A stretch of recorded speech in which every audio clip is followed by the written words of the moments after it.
Pa-pa! Pa-pa! Pa-pa! Pa! Boof! Boof! Boof! Boof! Boof! Pa-pa!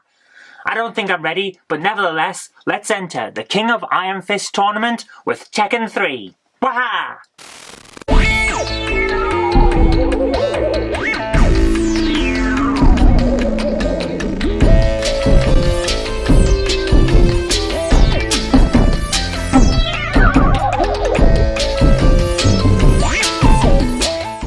When it comes to the tournament fighting genre, Tekken is one series that stands out amongst its rivals. It helped to cement the PlayStation as a strong contender during the 5th generation of consoles, despite Sony being the new kid on the block, and when Tekken 3 came along, it absolutely blew the minds of so many gamers.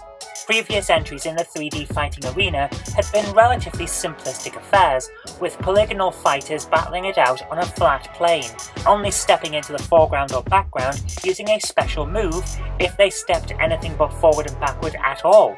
Tekken 3 introduced full 3D movement for each fighter, which made battles all the more strategic. Now it wasn't just a case of memorizing which blocks you had to use against which moves, you could simply sidestep out of the way of a powerful move instead. The graphics had also taken a quantum leap forward. Gone were the simple blocky looks of previous entries, now fighters looked far more realistic. Okay, by modern standards they are still blocky, but when compared to something like Virtua Fighter or even the original Tekken, they were an absolute delight to behold. Speaking of fighters, pretty much nobody from the original roster has returned for this entry. Tekken 3 used a time-skip narrative device to jump 20 years ahead of Tekken 2, so now we have a new cast of characters, with more to be unlocked as you play through the game. It's possible to double the size of the roster, and you'll mostly do it just by playing the game, which is brilliant. Some of my personal favourite characters from the Tekken series first arrived in Tekken 3, and it's still a delight to come back to play this old classic even today. But there are a couple of characters that you can't unlock just by playing the game, and it's no big deal if you don't take the time to unlock these ones, to be honest, because they are bonus characters. The first is Dr. Boskonovich, a weak character that you'll unlock if you play all the way through Tekken Force mode 4 times. He's not worth it, to be honest, and I'll admit that I didn't take the time to unlock him to get footage for this review, so feel free to come at me in the comments if that's an issue for you.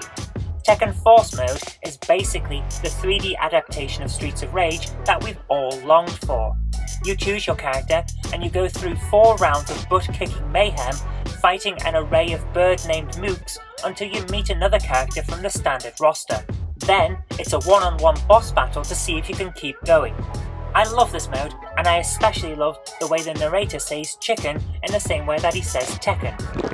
Chicken. That never fails to make me chuckle. With a bit of expansion, Tekken Force Mode could have been a standalone game in its own right. As it is, it's a lovely extra that I'll still come back to on occasion, in the same way that I like to return to Streets of Rage for some intense beat-em-up action.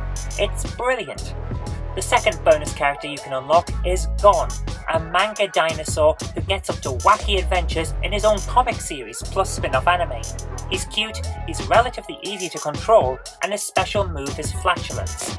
He's the odd job of the Tekken world, since most mid-level attacks and all high attacks will go right over his head, so to defeat him you basically have to low-kick your way to victory.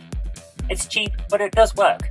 You unlock Gon by completing arcade mode with enough characters to unlock Tekken Ball mode and then defeating Gon in that mode. I've heard some people say that you have to unlock Tekken Ball mode by defeating the game with all of the original roster, but that's not actually true. You just have to have played the game through several times using a load of different characters. In Tekken Ball mode, Gon will be your first opponent, so you can actually quit out after winning against him if you want to do that. It's pretty quick. Tekken Ball mode is basically beach volleyball, only with a giant ball of electric death that you can charge up by using various attacks to knock it back at your opponent. The game rules are simple. Make the ball bounce behind your opponent to do them damage. If you take all their health, or the time runs out with them being more damaged than you, then you win the round. Rounds are short and the ball bounces quickly, so the game is intense. To be honest, Tekken Ball mode isn't one that I've played a lot back in the day, and I still don't even do it now. It's not as good as Tekken Force mode or arcade mode, but it is a nice extra. Speaking of arcade mode, Gon is in it. Once he's unlocked, it will seem like he's not there at first, but you can select him by moving to the far left or far right of the top row of characters and then pressing the direction that would normally scroll you around to the other side of the roster. Basically, he's hiding off screen. If you take the time to play all the way through arcade mode with him, he has absolutely the best ending video. It loops, and it's adorable. Speaking of ending videos, everyone gets one, and they're all unique, save for Ogre and True Ogre. They share the same ending video since they are basically two aspects of the same person.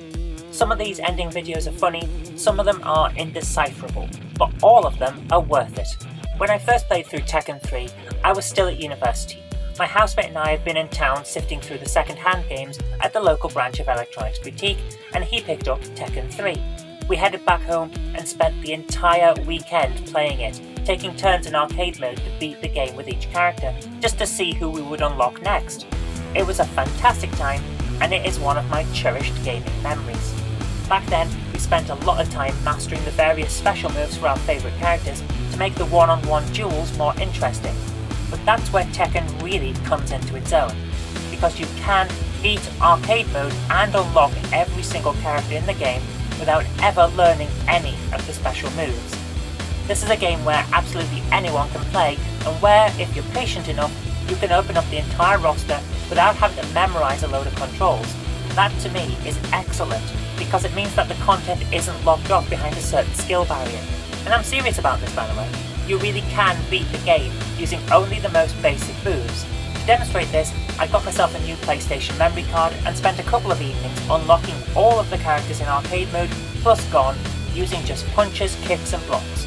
It takes about 10 to 20 minutes per character if you do it that way. And yes, some characters are more frustrating than others if you aren't using the special moves, but it is absolutely possible.